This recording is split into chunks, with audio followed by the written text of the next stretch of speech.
It has approved the Vodafone offer. That is the big story here. As we've been reporting here on CNBC TV 18, the cabinet has given its stamp of approval to the conciliation process for Vodafone. Let's go across now to the former chairman of the CBDT, MC Joshi, who was with the government at the time that the Vodafone issue was being taken up. Mr. Joshi, appreciate you joining us here on on CNBC, sir.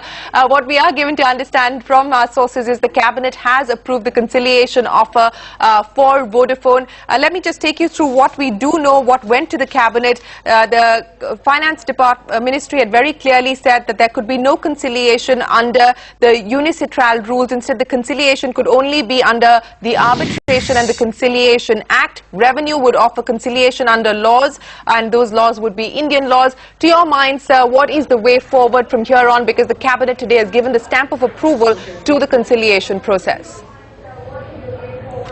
In my opinion, there are three components to the main issue at stake. Basically, you have the tax, the interest, and the penalty. Now, in my opinion, these issues can only be addressed presently by the Income Tax Act. As far as the penalty is concerned, since it's a penal provision, you can, address it through the Income Tax Act, as it is at present. However, regarding the tax and the interest, there is no provision in the Income Tax Act at present to either waive the interest or to waive the tax. So according to me, the decision would be on the lines, as already said, that there will be a conciliation, and you will have to either amend the law with reference to waiver of interest and put in some provisions by which it can be done. Similarly, if you want to waive the tax, then you'll have to go back to Parliament and go back and say that we don't want a retrospective amendment, which according to me is difficult. So probably I think the conciliation could be on the lines that you waive off the interest and the penalty under the provisions. As I said, that penalty could be waived under the present provisions, whereas the interest can be addressed through some sort of an amendment. Okay, Mr. Joshi, important point that you're making, and I just want to go back to this. You're saying that as per the current provision, there is a provision under the Income Tax Act to waive off the penalty. In case of the interest, it would require an amendment to actually be able to waive off the interest. And as far as the principal tax amount is concerned, that deals with the retrospective amendment, which requires going back to Parliament and so on and so forth. But even as far as the interest is concerned, the interest component of the Vodafone transaction is concerned, if the government were to decide or arrive at a settlement which meant that you waive off the interest component, you will need to make changes to the IT Act. There will be, because there are provisions for waiver of interest, but not relating to the section which is under consideration, that is section 201 of the Income Tax Act. Right. I also want to ask you, sir, what kind of precedent will this set up really as far as other such transactions are concerned? Because this is not just something specific to Vodafone. There are other Vodafone-like transactions which involve indirect transfer. What kind of a precedent will this set up from a government's point of view, from a tax and a revenue department's point of view? You see, I personally think that the Income Tax Department has always taken the stand that the tax and interest and penalty has to be addressed as per the present provisions of the law, which is what is the issue today. And what effect it would have, I think, is that there are many companies involved, and probably the retrospective amendment has hit many of them. So that is a policy issue. It depends on the government. I can't say much about it, but certainly it will address the issues raised by the foreign investors about the retrospective amendment in law. Do you believe, sir, because if I go back to the Prime Minister's office's comments to this matter and the PMO's comments dated the 15th of March, it very clearly said that the Finance Ministry should consider amending the IT Act to remove the retrospective nature of the amendment. The amendment should be made prospective. This amendment would also be in accordance with the Shom Committee's recommendations.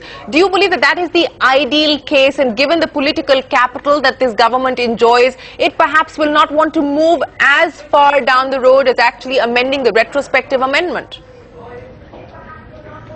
No, I think whatever view was taken earlier was a view which was taken after due consideration of all the facts, and it was a view which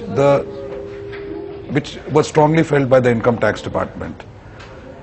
So now, I mean, to amend it, of course, would be going completely back on that issue. So I don't know how it will be addressed, and I can't say. It is basically a issue which the present government has to address. But as I said in the beginning also, the ideal situation for a conciliation would be that interest and penalty would be, I mean, waived. Penalty under the present provisions, and with certain fine-tuning, the interest could also be waived. Whereas the tax could be collected, as in there are many cases involved. Okay, Mr. Joshi, that's as far as the real estate regulatory bill is concerned. But I want to go back to the Vodafone issue now. As is very clear that Vodafone had made an offer of conciliation. Vodafone said that we would like to conciliate under the unilateral rules. The government has said unilateral rules don't work for us. If you want to conciliate, we will conciliate under Part 3 of the Arbitration and Conciliation Act. That is what has been cleared by Cabinet today. Does it seem like that there is a resignation on the part of Vodafone also to say that let's get on with business, even if a waiver of the interest and penalty were to take place, and if that really is what the settlement arrives at, let's just get on with business in India? Yeah, I agree with you. I think that is my perception, that Vodafone would be ready for a settlement and pay the tax, and perhaps agree for a waiver of interest and penalty, I think, which would be quite fair under the present circumstances. And in fact, the government has been saying from the beginning that the present law permits them to act only in a certain way to a certain extent. And today what the government has done has gone along the right track, gone to the cabinet, and thereafter the Revenue Department will frame the proposals, which I don't know to what extent they will go. That is entirely a matter of policy which will be decided by the Finance Minister. But I think it's the right thing to do under the present circumstances. Go across to the former CBDT chairman, MC Joshi, who's also with us. Mr. Joshi, it's clear that what Vodafone had proposed was the unilateral rules and conciliation under that. In the Indian government and revenue is saying that it can be done only under Part 3 of the Arbitration and Conciliation Act.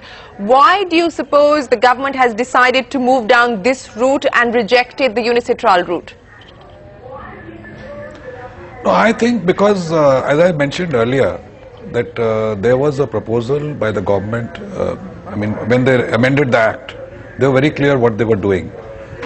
And now to go back along the other route would not be the right thing to do, I think, because here, when the Indian laws, are prescribed, you are working under the Indian law, under the Income Tax Act, and there are certain provisions, as I mentioned earlier, that you can deal with the penalty.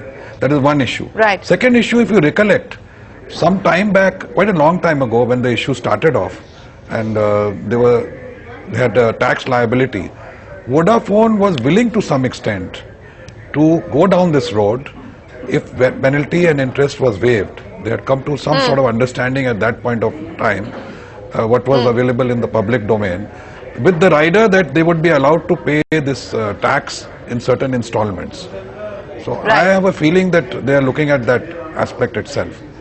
That okay, hold that thought. Anu, that I know.